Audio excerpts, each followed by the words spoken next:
Alright, what's going on my broskies? My name is Toadskii, back again, here to bring you guys yet another One Piece Treasure Cruise video, and today we have the official announcement of all of the upcoming events in regards to Legend Izo, his Sugo-Fest, the new Pirate King Adventures game mode. We have a whole bunch of stuff to talk about, so let's just dive into it because there is actually a lot to discuss here. So we've got this Sugo-Fest with Izo. I know a lot of people are just avoiding this Sugo-Fest altogether, which I do think is a good idea, you know. August 5th, mark it down in your calendars, you're gonna want to save your gems for that day. Trust me, you're gonna want to have them. 10% chance for a legend to appear on this Sugo-Fest. It's a typical end of month batch. There's really not a lot like really new here. It's just pretty much a typical end of month banner. There is some interesting stuff that we need to discuss though. So it says you get up to 5 rainbow gems for doing the Sugo trial quest, so make sure to definitely do that when it drops. So we've got the new characters in Izo and the new rare recruits, of course. I have made a video yesterday talking about the rare recruits. I think they are really good units, and I hope this means that rare recruits moving forward are going to be even better. But we haven't actually discussed this character's Pirate Rumble kit because we just never really had an opportunity to do so. So let's actually discuss his Pirate Rumble information. So for Izo, his Rumble Kit is boosting shooters, giving them 5 attack and 5 HP, but then after receiving half stats up to 1 time, he gives himself level 10 attack. Personally, I really dislike this ability. Attack and HP is super common. A lot of the characters will have that. I know that a lot of shooters actually have defensively focused Rumble abilities as well, but I think what would have been nice is some CT increase, because you have to really rely on maybe Legend Kizaru to give you some special CT increase. Like in terms of statistics across the board, shooters are actually okay, but special CT, they need a little bit of that. And unfortunately, Tandem Ace, who did get a buff with his PvP buffs, he didn't get CT increase with his Rumble ability either. So it is a little unfortunate. And with his skill, 30 CT, targets your shooters for level 5 attack increase for 20 seconds, and then targets one enemy for 1.2 damage 6 times. And when there's 5 shooter teammates on the team, you give himself level 5 CT speed increase. I wish that was for the whole team. He's okay. If you're building a shooter team, he's not a terrible unit to use for sure, but there's definitely better units you can be using right now. And the fact that his strength as well doesn't really help, because the best shooter teams right now are the combination of running shooters also being Cyan quick because of Kuzan and, you know, Tandem Ace, and you can build a really solid team out of that. And unfortunately, Izo doesn't really help in that scenario. As for his resistance, you heal a little bit per interval and 30% damage reduction versus Dex. But remember, this is an end of month batch. He actually has grand party abilities as well. His leader skill is focusing on boosting strength, HP speed crit, and then shooter and slasher receive 3 attack, 3 defense, and level 2 CT speed increase. So not an awful GP leader, because you can build a very good shooter team, you can build a good slasher team, and you can build a good strength team. So seems pretty good. Definitely more offensively focused, because slashers, you can build defensively focused slasher teams for sure, but strength and shooter are definitely more offensively focused. So it is interesting to see that, and I wonder how that's going to work up against, you know, the big bad boys of the meta like Int Driven or Free Spirit. I don't know if it's going to be good enough to take on those teams, but it's interesting to say the least. And his ability, his burst skill, you have to deal 50,000 damage, which is pretty easy to do. And he targets Dex enemies for 100% chance of half stats for 15 seconds, as well as striker enemies, 100% chance of half stats for 15 seconds.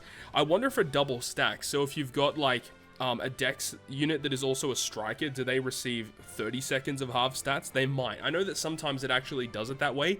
If a character has half stats and then gets inflicted with it again, it actually extends the duration of it. So that actually might be the case, which is kind of interesting. And then also says targets 1 high remaining HP enemy for 1.5 damage 7 times. Not a great skill, honestly. The amount of damage you get out of it is whatever, and it only really works when you're up against heavy striker focused teams or heavy Dex focused teams.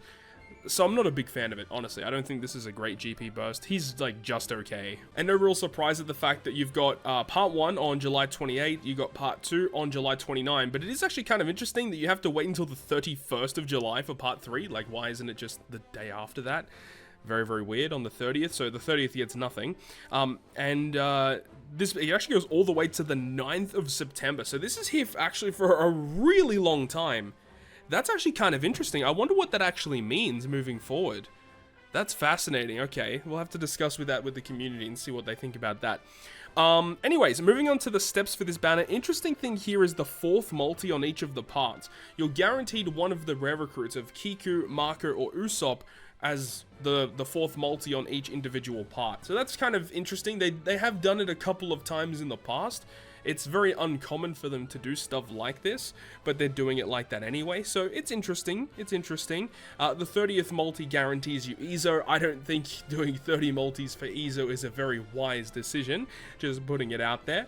But another thing that we need to discuss very quickly is the characters that are available on each part. So part 1, debuting first tomorrow as of the recording of this video, we've got Shanks Buggy as well as Whitebeard versus Blackbeard are going to be featured on this part. That's actually really cool. Those 2 units are very strong. You've got Killer, Tandem Whitebeard, which is kind of whatever. Ulti's okay. I mean, you've got some okay units. Like, it's fine. Like, the units here are just okay. You've got a couple of good ones, like Asa Kainu is a very nice one. V2 Odin. Usopp and Nami, they're okay. They've got their uses. They're not the best, but they have their uses. Legend Pudding, of course, and then you got EXP boosting Marco, Tandem Kid, okay units, and of course you have the limited pull step, which restricts the amount of characters you can pull. But things get a little dicey once we get to part 2, because you see here, the characters for part 2, it actually doesn't list Izo, so I believe that this is 100% an error that needs to be fixed. This is not the list of characters that you can pull on part 2, so if this does not get amended by the time part 2 comes out, I believe people that pull on part 2 may actually receive some compensation for this. Don't quote me on it, please, and do not think that this is the lay of the land. This is not the law. I'm not giving you guys any advice as to what to do, because they have done it in the past where things have been erroneous and people have done pulls and then they don't receive compensation and then they get upset. So what I'm saying is I think that you should spend your gems how you would normally spend them.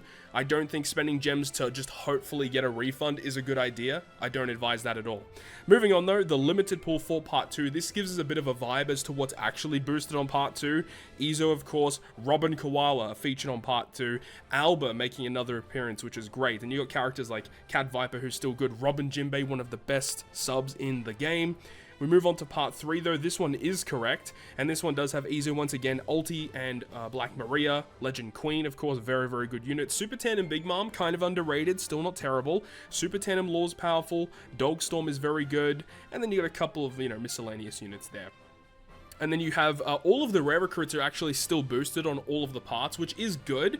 So even though, like, Okiku, for example, is only guaranteed on part 1, all of them apparently are going to have a similar rate, as they're all rate boosted rare recruits on all of the parts, so that's kind of nice. But if there is one particular unit you want to get your hands on, then you want to pull on like part 1, part 2, or part 3, if you want to guarantee yourself that brand new unit. Starting tomorrow as well, we're getting the brand new Pirate King Adventures against Maha. So this is interesting. This one is going to end on August 27th, but as you can see here, the Sugo-Fest is actually lasting until the 9th of September. So I'm not really too sure what the relationship is between that.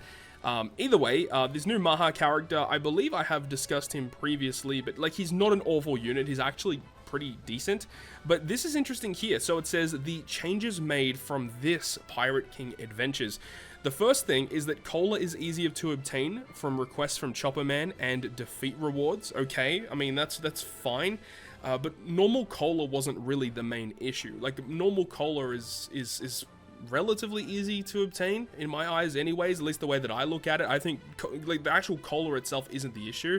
It's the Super Cola in order to buff the new ships, So either way, there's that. Number 2, we have the maximum buddy level of the Straw Hat Pirates has been increased. So currently as it stands, you can only get your buddy level of each of the Straw Hats to level 50. And when you get all of them to level 50, it increases the statistics of all of your types by 75%. So with this, they're going to increase, I don't know what level, they haven't stated that. If I had to take a guess, I would say maybe it only went to level 60 now, maybe it's 75, maybe they've buffed it all the way to 100. If that's the case, and you can get 150% increase to all of your stats across the board for all types, That's going to make teams very, very easy to actually beat these bosses now. Of course, it does require you to land on a lot of those statues, pick them up, and level up your buddy level. But of course, if you're able to get a maximum statistical increase to a bunch of your types, it does make it easier to clear the fight. Number 3, when reaching defeat level 150, the level selection will be set at 90, 120, and 150. This is interesting too, because when you reach level 150 and you clear it, every time you go into the boss at level 150 in every following run, you can only select, 148, 149, 150. So now they're giving you the opportunity to fight the boss at level 90, 120 as well, which I think is a good thing, because at level 150, it's very annoying to actually beat, because, a lot of the time you actually have to do stalling, or you have to use your swaps and actually, pay attention and focus. And when you have to do so many runs after you stocked up a lot of stamina, it is very tedious to go through it over and over again. So what they're doing is if you just clear it at level 90 or level 120, then you can just do it without too many issues. Like, the gimmicks at 120 are the same at level 150, but because the enemy's HP is far, far easier to clear at 120, that is probably going to be the sweet spot to hit. Level 90 is kind of nice too, because the gimmicks are slightly easier than level 100 plus. So I think that's honestly a good change. It gives you a bit of opportunity to try something else out. And then the last one here, it says when you reach level 150, maps will have treasure chests that have a high chance to include rainbow elder turtles, rainbow daimyo turtles, and cola. I think that's a really nice change too, because once you reach level 150 and you're playing consistently, your Straw Hat buddy levels are completely maxed, and every time you land on a chest, more often than not, it's going to be like 3 statues, and it literally doesn't do anything for you. So once you reach 150, replacing those statues with a higher chance at turtles and cola is exactly what we wanted. I personally would have liked them to add Hime turtles as well, because Hime turtles are very difficult to get a hold of. So overall though, I think these changes to PKA, they're a very good step forward. I don't think it perfects the game mode by any stretch, but it's just a really nice change. They've also given us a couple of updates to the ships. Now, this is the thing that pisses me off so much, where they restrict the amount of super cola that we can get our hands on so heavily, yet they consistently bring out all of these ship updates. I really wish they would slow down or give us more super cola to spend. But either way, these 3 ships are receiving upgrades: the Sun Pirates Jinbei ship, Germa 66, and Liberal Hind. All of these ships are actually pretty useful in one way, shape, or form. So we have the Sun Pirate ships now, which is going to be, well, at least it was, a fighter-focused ship, and now it's going to give fighters 1.5 attack, 1.5 HP, and then give a further attack boost of 1.2, and a further HP increase of 1.3 if a character's first class is a fighter class. That's fascinating. And then you move on to the special effect. It makes it easier to land perfects, so that's terrible. The special effect 2 gives -1 cooldown to fighters at the start of the quest. That's nice, but I feel like making perfects it says easier to land perfects for the first special effect. That's just kind of whatever. I'm not a big fan of that, as the amount of effort you have to put in to actually get these special effects, they should be better than that. As for what the damage is, though, I'm actually kind of fascinated. So 1.5 multiplied by 1.2. So 1.8 times attack if a character's first class on the list is a fighter. That's really good.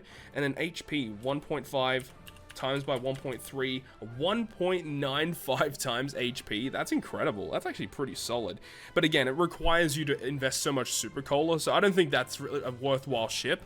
But it's just interesting, if you have extra super cola way many years down the line, then yeah, I guess you could upgrade it. Moving on, Germa 66. So at level 12, it's going to boost the crew's chance of landing on recovery in tandem. That's nice. If every type is on the crew, you get -2 cooldown at the start of the quest, boosting the crew's attack by 1.7 and HP by 1.5, already very good. Boost attack by a further 1.1 if you have a recovery or a tandem slot, and also makes it easier to land perfect strikes. This is a pretty good ship right here, I reckon. So it's a 1.7 multiplied by 1.1, 1.87? That's crazy good, dude.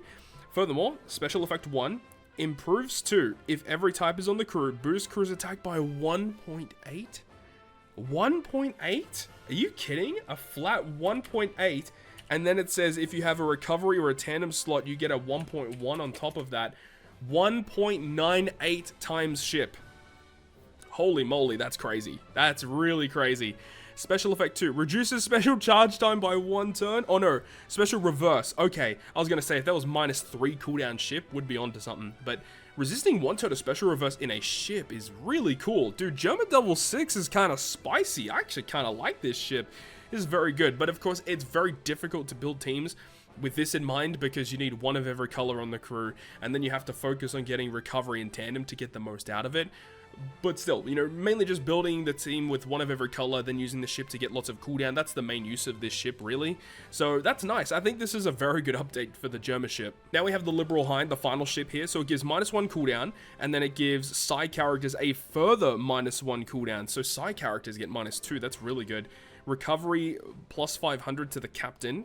1.2 health. Heals an additional 1000 HP at the end of the turn. If the captain is Free Spirit, Slasher, or Cerebral, you get 1.6 attack. And then if you have 6 side characters on the crew, you boost the attack by 1.2 times. So it's 1.6 multiplied by 1.2. 1.92 times multiplier with a full side team. That's pretty good. And then the special reduces side characters cooldown by 1. So that is the same as before. Special effect 1 improves the HP boost to 1.4. That's a pretty terrible upgrade. I mean, it's a fine upgrade, but for a special effect with the amount of investments you need, 1.4 HP, it should have been a bit more than that.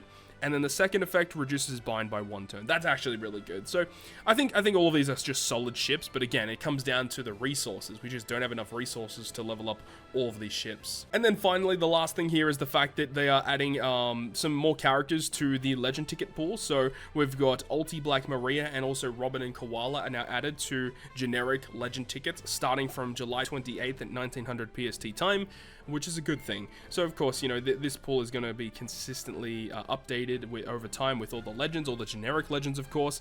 And with that is all of the information that we currently have as of right before the release of this Izo Sugo-Fest. So the only thing that we really need to know at this point, we need to know what the next medal exchange is, and the new Grand Party season also hasn't been announced yet. So we have to get those couple of things, and that will probably be the final bit of information before, you know, the big release of August 5th. Potentially a new Pirate Rumble banner is on the horizon as well. We'll have to wait and see about that. But hopefully you enjoyed this video, and if you guys did enjoy it, make sure to go ahead and leave a like. And if you want to stay up to date with all the content I post, including more One Piece Treasure Cruise content, make sure to hit the subscribe button down below. I'm that, guys. I'll see you guys within the next video.